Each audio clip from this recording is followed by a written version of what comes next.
저는 최인호입니다. 한때는 존경받는 중학교 교장이었죠. 칠판 앞에서 아이들을 가르치고 교단에 서서 연설을 할 때면 늘 당당하고 떳떳했습니다. 저의 말 한마디, 행동 하나에 아이들의 미래가 달려 있다고 생각했으니까요. 교장실에 앉아 있던 그 시간들이 제겐 인생의 가장 빛나는 순간들이었어요. 학교는 제 삶의 전부였고 저는 그 안에서 최인호라는 존재를 온전히 증명하고 있었습니다. 제 자랑 같지만 교장 퇴임식 때 받았던 평생 교육 공로패는 제 삶의 훈장이나 다름없습니다. 아이들 앞에만 서면 언제나 그랬듯 저는 당당했죠. 하지만 은퇴 후의 삶은 예상과는 너무나 달랐습니다. 이제는 학교가 아닌 한적한 시골의 작은 텃밭이 제 일터가 되었습니다. 처음에는 소일거리로 시작한 일이었습니다. 상추를 심고 고추를 가꾸며 땀을 흘릴 때마다 이것이 진정한 자유라고 생각했죠. 그런데 어느 순간부터인가 몸이 예전 같지 않다는 걸 느꼈습니다. 허리는 굽어지고 무릎은 시큰거렸죠. 몸이 점점 무거워지는 것을 느꼈지만 저는 단순히 나이 탓이겠거니 하고 대수롭지 않게 여겼습니다. 밤마다 찾아오는 불청객도 있었죠. 새벽에 화장실을 가기 위해 3번씩이나 잠에서 깨야 했습니다. 처음에는 그저 물을 많이 마신 탓인가 싶었지만 매일같이 반복되는 일상이 되었습니다. 안 그래도 깊게 잠들기 힘든데 자꾸만 깨는 통의 아침이 되면 몸은 천근만근 무거웠죠. 아내인 윤정아 씨는 그런 저를 제일 먼저 눈치챘습니다. 제가 아침에 힘없이 일어나는 모습을 보며 걱정스러운 얼굴로 말했죠. 여보, 요즘 왜 이렇게 힘이 없으세요? 그녀의 목소리에는 저를 향한 걱정과 함께 왠지 모를 서운함이 담겨 있는 듯 했습니다. 저는 괜찮다고 둘러댔지만 사실은 저 자신조차 제 몸이 왜 이렇게 변했는지 알 수가 없었죠. 그저 늙어가는 과정이라고 스스로를 위로할 뿐이었습니다. 밤마다 잠을 설치고 나면 아내와 저의 관계는 더 멀어지는 듯 했습니다. 한때는 다정하게 서로의 손을 잡고 잠들었지만 이제는 각자의 이불 속에서 밤을 보냈죠.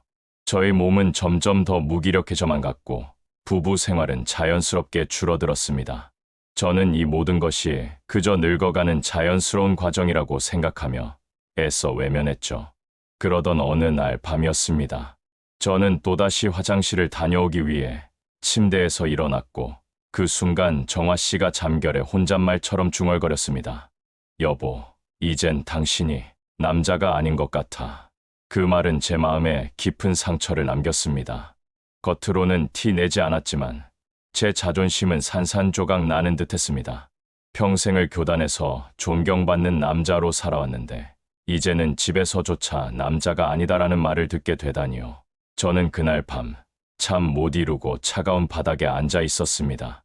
다음 날 저는 기분 전환이라도 할 겸 동네 카페로 향했습니다. 그곳에서 우연히 저의 오랜 절친인 오세준을 만났죠.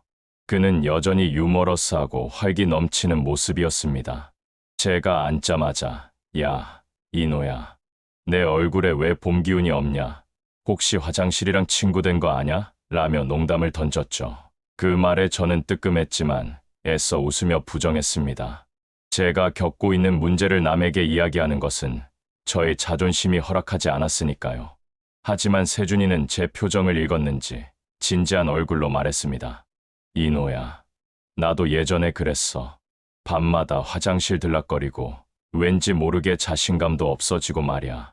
그는 한의원을 운영했던 경험을 살려 저에게 자신의 이야기를 털어놓았습니다. 나는 병원에 가서 검사를 받아봤지. 그랬더니 전립선 비대증이라고 하더군. 그 말을 듣고 저는 흠칫 놀랐습니다. 세준이는 제게 더 이상 숨길 필요가 없다며 병원에 가서 정확한 검사를 받아볼 것을 권유했습니다.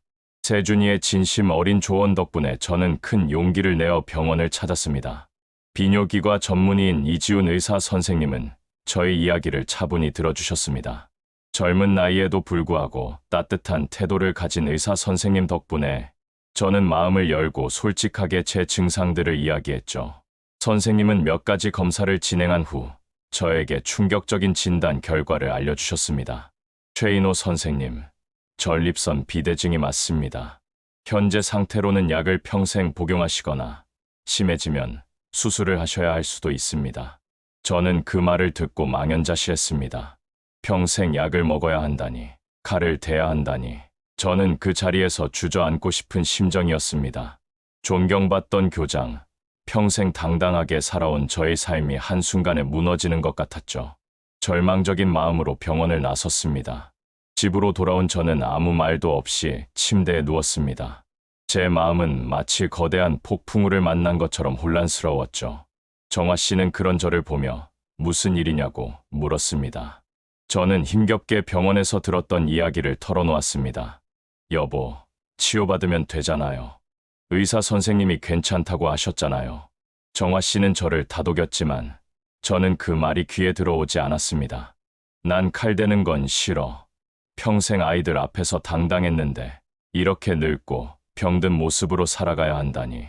저는 감정을 주체하지 못하고 소리쳤습니다. 정화 씨는 저의 격앙된 반응에 놀라 아무 말도 하지 못했죠. 저희 부부의 갈등은 점점 더 깊어졌습니다. 며칠 뒤 세준이가 저를 찾아왔습니다.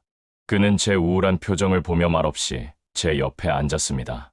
이노야, 나도 약도 수술도 안 했어. 대신 활력법을 했지. 저는 그의 말에 코웃음을 쳤습니다.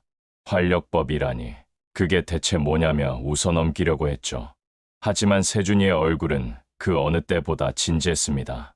그는 자신이 직접 경험한 활력법에 대해 구체적으로 설명해 주었습니다.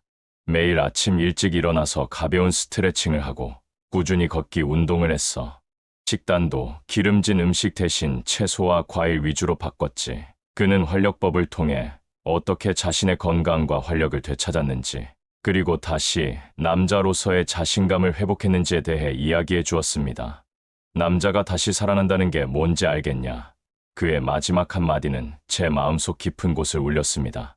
세준이의 진심 어린 조언을 듣고 저는 결심했습니다. 약이나 수술에 의존하는 대신 스스로의 힘으로 이겨내 보기로 말이죠. 처음에는 어색하고 부끄러웠습니다. 남들 눈에 띌까 조심스럽게 시작했지만 저는 매일 아침 일찍 일어나 세준이가 알려준 스트레칭을 따라했습니다. 텃밭을 가꾸는 시간을 조금씩 늘리고 저녁 식단도 채소 위주로 바꾸었죠. 몇 주가 지났을까요?